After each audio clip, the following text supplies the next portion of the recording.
Oyez, visiteurs de l'internet, vous êtes sur la chaîne d'Atlas le Grand, comme d'habitude, et aujourd'hui, petite review de l'épisode 4 des Anneaux de Pouvoir qui vient juste de sortir. Review à chaud, sans montage ou quasiment pas, juste avec les notes que j'ai prises pendant mon visionnage. Alors, beaucoup de choses à dire, globalement, j'ai pas du tout, pas trop, ouais, pas du tout, c'est peut-être plutôt le terme, aimé l'épisode, que j'ai trouvé, mais longué et ennuyant à mourir. Mais ça, je vais le dire, et je vais vous donner aussi les points positifs, enfin ceux que j'ai trouvés. Je vais vous dire objectivement ce que j'ai aimé, ce que je n'ai pas aimé. Donc voilà, j'espère que ça va vous plaire. Alors, bon, pour commencer sur les points négatifs, déjà, il y a la VF qui est toujours aussi moyenne, j'ai trouvé. Enfin, en tout cas, elle me dérange toujours autant. C'est peut-être c'est une question d'adaptation, enfin, c'est une question de temps d'adaptation, je vais finir par m'y faire, mais j'avoue que pour le moment, j'ai encore un peu du mal. Mais s'il y avait que ça qui allait mal dans cette série, ce serait vraiment la série du siècle, je pense. Parce qu'il y a plein de trucs qui vont pas, notamment les incohérences narratives, comme toujours il y en a, avec par exemple Elrond qui dans cet épisode a un comportement mais incompréhensible. C'est-à-dire que depuis le début de la série, Elrond fait preuve d'une certaine patience, d'une certaine prudence, et que là d'un coup, il est complètement imprudent dans cet épisode. Là où normalement, d'habitude, c'est Galadriel qui est imprudente, et là, elle est prudente. Je vais vous prendre l'exemple du passage sur le pont où ils décident de savoir où ils doivent aller. Il y a Galadriel qui dit à Elrond non, on ne va pas au sud parce que c'est trop dangereux, Sauron surveille, et Elrond se jette dans la gueule du loup, il dit si, on va au sud. Donc là, j'avoue que pour le coup, j'ai trouvé qu'il y avait une incohérence au niveau des deux personnages, celui de Galadriel qui d'habitude est assez imprudent et fonce tête baissée, et celui d'Elrond qui d'habitude, lui, est posé et réfléchit. D'ailleurs, c'est lui qui réfléchissait pour détruire les anneaux, et pas Galadriel qui, elle, y a fait confiance immédiatement. Et d'ailleurs, en parlant des anneaux, je rappelle que Elrond, c'est celui qui a désobéi à son roi, qui voulait détruire les anneaux là où quand son roi lui disait que non. Et pourtant, eh bien, c'est lui que Gil-galad choisit pour mener la compagnie. J'ai trouvé ça assez bizarre, j'ai trouvé que ça n'avait aucun sens. Enfin, Gil-galad, tu es roi, le type t'a désobéi, il n'a pas écouté tes ordres, et tu lui donnes le commandement d'une compagnie. Ça me semble quand même vachement illogique. Bon, ensuite, il faut qu'on parle de quelque chose qui est la présence d'elfes asiatiques et noirs. Alors, mon avis n'a pas changé depuis cette vidéo. Je vais pas passer 10 000 ans dessus, mais c'est vrai que, encore une fois, il casse complètement la cohérence de l'univers. Moi, j'ai pas de mal avec le fait qu'on inclue des personnages asiatiques ou noirs dans l'univers du Seigneur des Anneaux, mais j'aimerais bien qu'il le fasse en nous montrant de nouvelles contrées plutôt que juste en disséminant ici et là des personnages noirs, des personnages asiatiques, peut-être même bientôt des personnages typés arabes, comme s'il n'y avait aucune cohérence dans l'univers. Non, l'univers de Tolkien a une cohérence. Il y a certaines régions du monde dans lesquelles il y a certains peuples. C'est dû à l'environnement, à l'ensoleillement, c'est comme dans la vraie vie, quoi.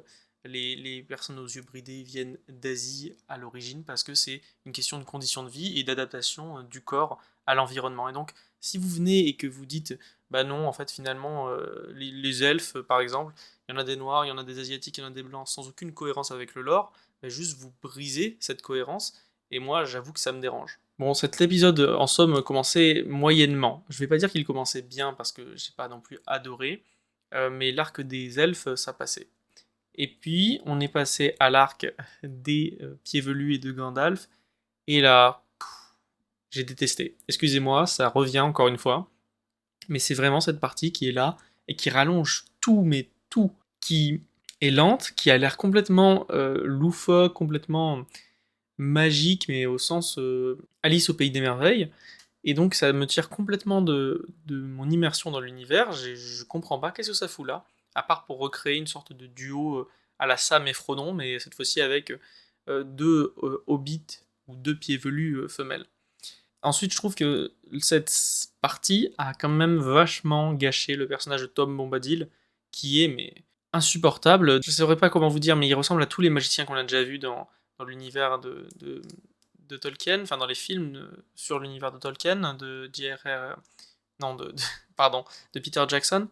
Et ensuite, je sais pas, je l'ai trouvé raté. Peut-être que c'est la VF qui fait ça, mais il parle comme une personne lambda, comme un personnage lambda de film. Il y a vraiment trop de romances gênantes. Encore une fois, je comprends pas pourquoi ça, enfin, je comprends pas ce que ça fait là. On a notamment cet essai de romance gênante entre l'ami de la Pied-Velu bis, on va l'appeler comme ça, Sam Pied-Velu, on va l'appeler comme ça, et un nouveau Pied-Velu, enfin c'est pas un Pied-Velu, c'est un terre je sais pas quoi, mais vous avez compris, ce personnage-là, qu'elle rencontre, et il y a une sorte de mini-romance un peu à la con qui s'installe. Moi franchement, j'ai pas de problème avec le fait qu'il y ait des romances dans des séries, mais quand c'est aussi gnangnan, moi j'aime pas trop, j'avoue. Voilà, romance à deux balles. Et ensuite on a l'arrivée au village donc de ces terres, je sais pas quoi.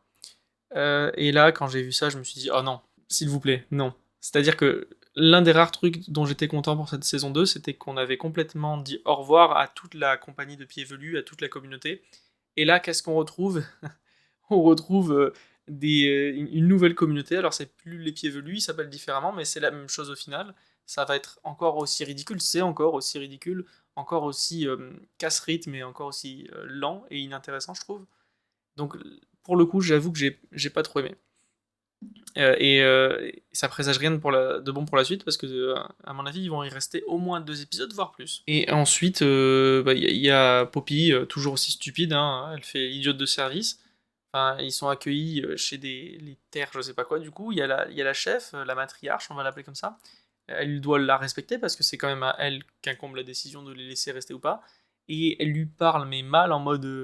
Genre, la matriarche, je l'appelle comme ça, je sais pas comment elle s'appelle, je sais plus.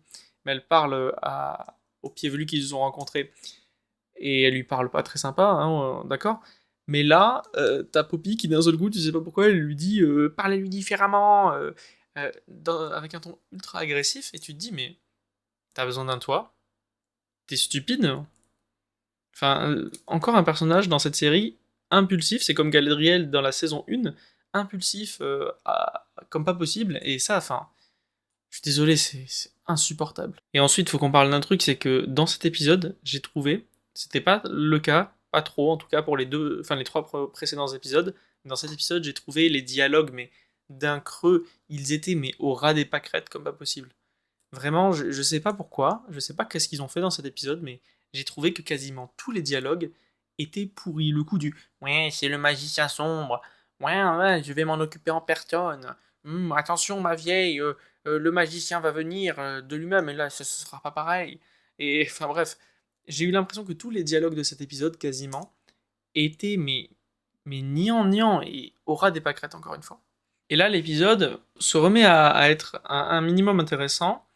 S'il l'a été à un moment donné, le début était pas mauvais avec les elfes, mais c'était pas non plus incroyable. Et là, quand c'est reparti sur Isildur et compagnie, je me suis dit, ah ouais, là, ça va être ultra intéressant, ça va péter. Et donc voilà, début intéressant avec Isildur quand il cherche à retrouver le fils de madame qui est morte dans la saison 1, j'ai oublié son nom, et à son fils et à sa mère. Mais quand il ne le trouve pas et qu'il pense que ce sont les sauvageons, enfin les sauvages qui l'ont rattrapé, excusez-moi, je fais un lapsus, je mélange Game of Thrones et les Anneaux de Pouvoir, alors que Game of Thrones c'était quand même un milieu au-dessus. Et donc, ouais, ça commence bien, cet arc avec Isildur, mais comme d'habitude, hein, il faut qu'ils foirent tout, c'est-à-dire qu'on se dit, ah là, ils vont partir en guerre, ça va être intéressant, ils vont essayer de casser la tronche du Mordor et compagnie. Et au final, non, parce que bah, déjà, il y a une romance ridicule qui gâche tout entre Isildur et Madame Sauvageon. Et puis l'elfe, dont j'ai oublié le nom, j'oublie le nom de quasiment tous les personnages, mais vous voyez, l'elfe noir, eh bien, enfin, il y a plein d'elfes noirs, mais l'elfe noir qu'on suit, enfin, je connais même plus son nom. Et vous voyez duquel je parle, eh bien, il comprend immédiatement que elle est une sauvageon du coup, sauvageon, ouais, vous avez compris, et que elle les mène dans un piège. Et moi, j'ai vu ça et j'étais en mode, oh non! C'est-à-dire qu'il y avait un arc possiblement intéressant à apporter, et ils l'ont arrêté direct. Moi, je me suis dit, ah, ça va être intéressant. Ils vont aller casser la figure, enfin, ou se faire casser la figure en y allant par les orques. Et au final, non. T'as l'elfe, il comprend direct. Paf, paf, paf. 150 de QI, c'est tout. Et c'est bon. Voilà. Et c'est bon. Et donc, toute la possibilité que j'avais imaginée en mode, ouais, ça peut être intéressant, elle est gâchée juste pour qu'on ait tout un épisode où il cherche un pauvre gamin qui s'est fait enlever par des arbres. Et. Bref. Voilà. L'enjeu de l'épisode, c'est Monsieur s'est fait enlever par des Ents. Et voilà. J'ai. Ouais. Ouais. Alors, l'épisode est trop long. Hein. Plus d'une heure pour un épisode de série, là, j'en peux plus. J'en peux plus, surtout quand ça raconte si peu, en fait. Si vous aviez... Enfin, s'ils avaient 36 000 trucs à raconter, si c'était très bien rythmé, déjà, ce serait quand même long, mais à la limite, ça pourrait passer. Mais là, excusez-moi, mais là, 1h05, avoir un diaporama, très joli le diaporama, très joli décor, mais avec une VF pourrie, enfin, avec des dialogues pourris, parce que c'est pas que la VF qui va pas, c'est juste les dialogues en tant que tels avec un scénario qui est pas nul, mais qui ne mérite pas, qui n'est pas fait pour être étiré sur 8 épisodes d'1 heure chacun, c'est long, c'est trop long, c'est très long, et j'en peux plus. Je décroche. En plein milieu de l'épisode, je vous avoue, j'ai pris mon téléphone et j'ai regardé des trucs dessus. Parce que mais là, ma dose de dopamine, je l'ai pas eu. Parce que le scénario n'avance pas. J'ai l'impression que c'est une charrette, mais sans chevaux, si vous voulez. Et bon, bah ça avance pas très bien une charrette sans chevaux, si vous voyez l'idée. Il y a plein d'autres trucs dont on pourrait parler. Je pense que j'ai fait quand même un tour assez vaste. J'aimerais parler quand même juste d'un dernier truc, c'est du fan service, parce que j'en peux plus de ça. Alors cette série à la base c'est du fan service. Hein, on a tous compris dès le début que s'il la faisait, c'est parce que les films de Peter Jackson étaient des films cultes que tout le monde apprécie, qui ont remporté je sais plus combien d'Oscars en seulement 3 films. Enfin bref, c'est des films incroyables, et on a tous compris qu'il voulait surfer là-dessus. Alors déjà, on a eu la scène avec l'araignée dans l'épisode 4, enfin 3, pardon, qui ne servait à rien. Hein, pour le scénario, ça ne faisait rien à avancer, mais ça faisait du fan service.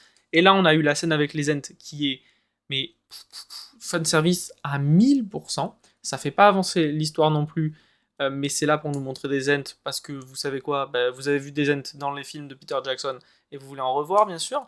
Le coup des Ents en colère contre les orques qui prennent des elfes ou des humains pour des orques avant de se rendre compte que c'est des humains et qu'en fait ils sont gentils, enfin des humains et des elfes, et qu'en fait au final ils sont gentils, ils demandent pardon et les pardonner, c'est exactement ce qui se passe dans le film de Peter Jackson.